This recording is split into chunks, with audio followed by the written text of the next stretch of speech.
So, welcome back again mga kalapatids into another episode ng KR Vlog, ano? So, for today's video mga kalapatids, pupunta tayo kila Jomar, yung sa coordinator namin dito sa Mexico para kumuha ako ng mga singsing, ano? So, may sisingsingan kasi tayo for the next season, ang winter. So, ito yung mga breeder na gagamitin natin. So, pasensya na kayo, hindi pa nalinis yung ating loft kasi nga tinamad ako kanina, ano? Pero ayan, ito yung mga magiging first clutch natin. So, bibili tayo ng singsing ng for winter, banded ng winter 2020. So, pupunta tayo kila Jomar ngayon. Then papasyal na rin tayo dun sa loft niya, then para makita nyo yung mga ibon din niya mga kalapatids, Ngayon magtatanghali na, medyo late na kasi may pinuntahan pa si Jomar, ka-chat ko kasi siya kanina. And may sinundo ata siya, nag-drive siya.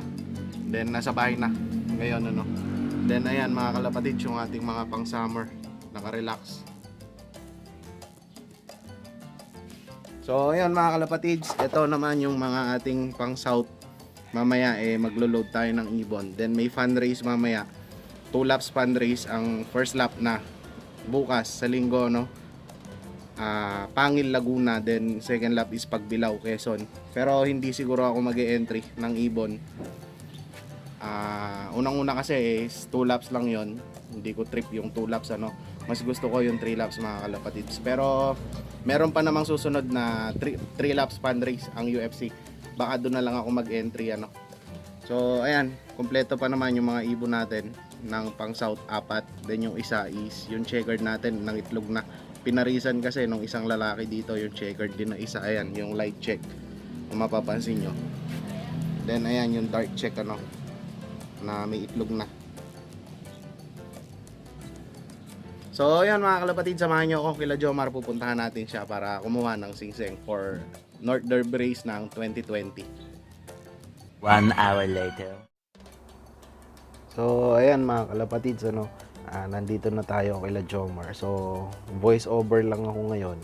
Pasensya na kayo kasi sa kapitbahay nila merong nagpapasounds, may nagpapatugtog. Hindi ko kasi pwedeng i-record yun or isama dito sa video kasi unang-una makaka-copyright tayo, then hindi mamomonetize or hindi magkakaroon ng ads yung ating channel. So ayan mga kalapatid, si Jomar yung ating coordinator.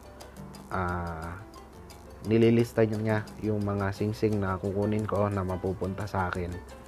Kasi lagi naman yan. Pagka kasi merong mga times na nag-overfly yung mga ibon, then nahuhuli ng ibang fancier, pwede naming ipatrace sa kanya kung kanino nakapangalan yung mga singsing na nabigay or kanino yung singsing na basta yun mga kalapatids, naintindihan nyo naman siguro, pasensya na, basta yung singsing na nire-record niya, alam niya kung kaninong loft na ibigay. So ayan, yung sa atin kasalukuyan inililista na niya, and 8 yung kukunin natin singsing para sa 2020 North Race, So ayan, binibilang isa-isa, then isa-isang nililista yung ring number. Then after nito mga kalapatids, iikot din tayo sa kanyang loft para makita din nyo yung kanyang mga breeder and yung mga flyer niya. And ito na nga mga kalapatids, yung mga ibon ni Jomar, So ito is stock bird niya ng mga breeder, cock section. Then ito naman mga kalapatids, yung mga flyer niya na inililipad ngayon, ng south. So ayan yung mga pinanlilipad niya ngayon, ngayong season mga kalapatids. Medyo nagbe-blurred lang yung video, pasensya na kayo, Then ito is stock bird din niya. Ang dami niyang ibon talaga mga kalapatids, Ayan, hen section naman. Andyan yung mga babae, ayan. So magagandang ibon yung mga kalapatid din ni Jomar. Then kung natatandaan nyo si Bermudo GF Loft, si John Paul, yung hen na ginamit niya na breeder is nahiram niya dito kay Jomar, So ayan pa yung mga stock bird ni Jomar, nakapadlock, ayan. para hindi mapasok kasi meron din siya mga bloodline dyan na pure lines and mga imported lines, mga kalapatids, ano. Kaya sinesafety niya ng maayos yung mga ibon. Then ito rin is stock bird niya. Then sa tanda ko, ang sabi niya is kaka-break lang ng mga ibon na to. And hindi pa siya nag-set para sa 2020 na North Race nga. So ayan, kaka-break lang nila mga ibon na to. Ayan, kalapatids. Daming love ni Jomar. Talagang hilig niya ang pagkakalapate, ano. Then ayan pa yung mga love niya, stock bird din. Ayan, hen section to. So yung mga halos lahat ng linyada ng ibon meron siya dito, no. Pakita nyo naman kung gaano kagaganda yung mga ibon niya. Then meron na akong na-acquired na ibon sa kanya, mga kalapatids. Then ayun, kung natatandaan nyo yung dark check natin, ano, isa na yon sa mga nailabas natin na galing sa kanya. Ang bloodline nun is Emil Dewart nga.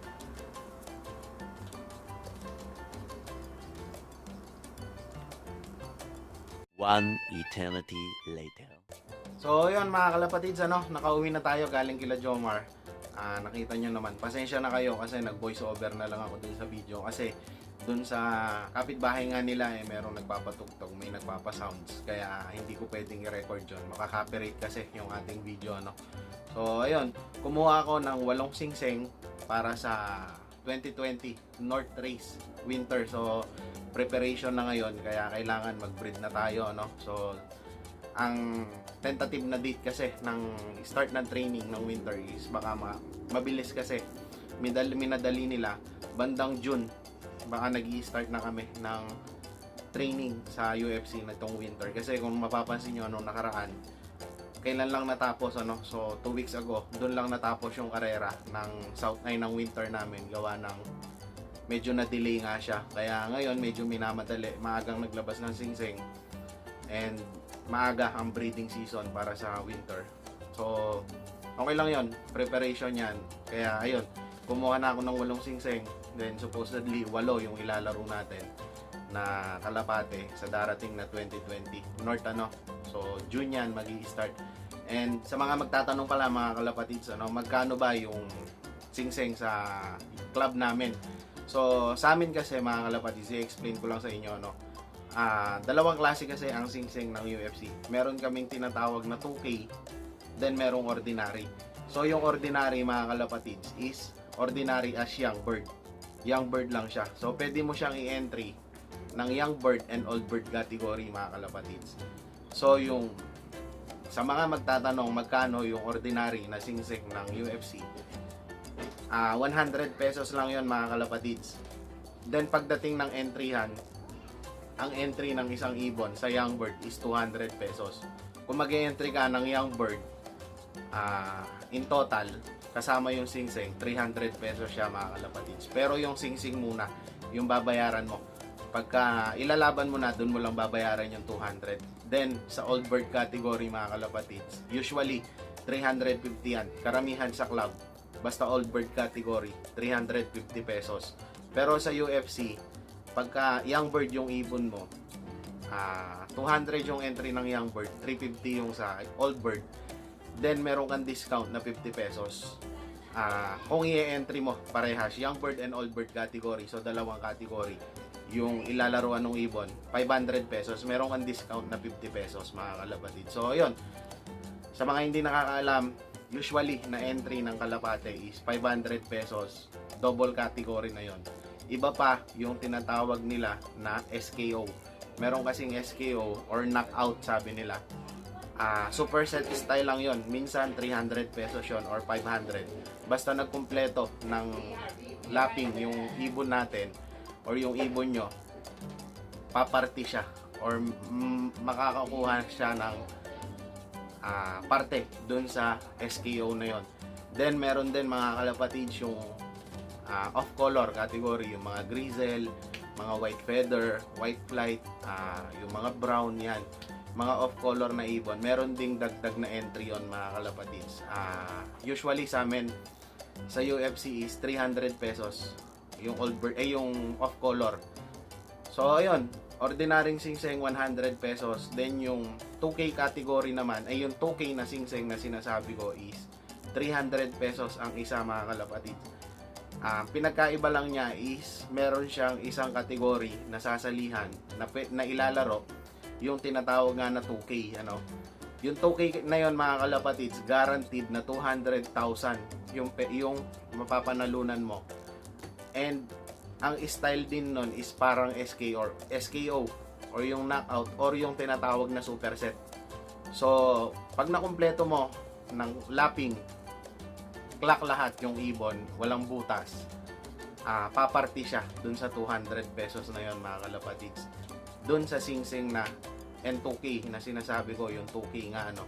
So, ayun, medyo may kamahalan lang yung singsing nung 2K category kasi yung 2K na singsing is 300 pesos nga ang isa. Kung bibili ka ng isang set, 7 piraso is 2,000. So, may discount ka na 100. Pero ako mga kalapatid, yung kinuha kong singseng is ordinary lang, yung 100 pesos lang. Kasi low budget tayo. Kaya yun lang yung kinuha kong singseng mga kalapatids, 100 pesos. Pero okay lang yun. May lalaro naman natin ng young bird and old bird category, yung ibon. Then yung sa 2K na singseng mga kalapatids pala, bali 3 category yung lalaruan niya, no? Una nga is yung 2K na which is guaranteed na 200,000 yung premyo. Then young bird and old bird category. 3 category yung lalaruan nung singsing na tigti 300 na sinasabi ko. So yun lang yung pinagkaiba niya. May dagdag lang dun sa 2K kaso syempre mataas din yung presyo no singsing. 300 pesos kung bibili ka ng tingi, then 2,000 7 piraso or isang set. Bago ko tapusin yung video mga kalapatids, shoutout muna tayo syempre. So ito yung mga nagpapa-shoutout mga kalapatids, ano? Shoutout po kay Mambo Jumbo Love from Tarlac City. Then kay Kamis Mushat from Kingdom of Saudi Arabia. Shoutout din kay Romel Gibara. Then shoutout din po kay Jerome Punsalan ng Father and Son Love. Kay Dunlop Racing Pigeon. So ito mga kalapatids is a vlogger. Silipin nyo rin, pasyalan nyo yung kanyang channel. And makakapulot din kayo ng mga tips sa kanya mga kalapatids. Dunlop Racing Pigeon. Then shoutout din po kay Eric Flores from Lubao, ang Flores Brothers Love. Ayan. Shoutout din kay Aristotel Lihas at sa asawa niya na si Cathy from Olongapo City mga kalapatids. Shoutout din kay Jason Love, another vlogger kasamahan natin na nagbo-vlog din sa pagkakalapate, ano. Silipin nyo siya, Jason Love. So ayan, shoutout sa iyo kalapatids. Then shoutout din po kay Coco Nacion and sa UCFC. Ito yata yung club nila, ang team ng TMFC. So ayun, shoutout sa inyo. Then shoutout din po kay Jules Love from Claveria, Cagayan. Shoutout din kay AJ Giselle Vergara from Pandacaqui, Mexico. So malapit lang to dito sa atin. Shoutout sa iyo kalapatids. Then lastly kay Chris Bustos from San Francisco, California. Ginread niya kasi ako dun sa comment, Merry Christmas. So Merry Christmas din sa iyo mga kalapatids, ano. Chris Bustos from San Francisco, California. So yun lang yung mga nagpapa-shoutout mga kalapatids. Sa mga gusto pa magpa-shoutout, just comment below para mabati ko kayong lahat. So ayun lang mga kalapatids. Merry Christmas sa inyong lahat, advance. And good luck sa may mga karera. Happy flying sa ating lahat.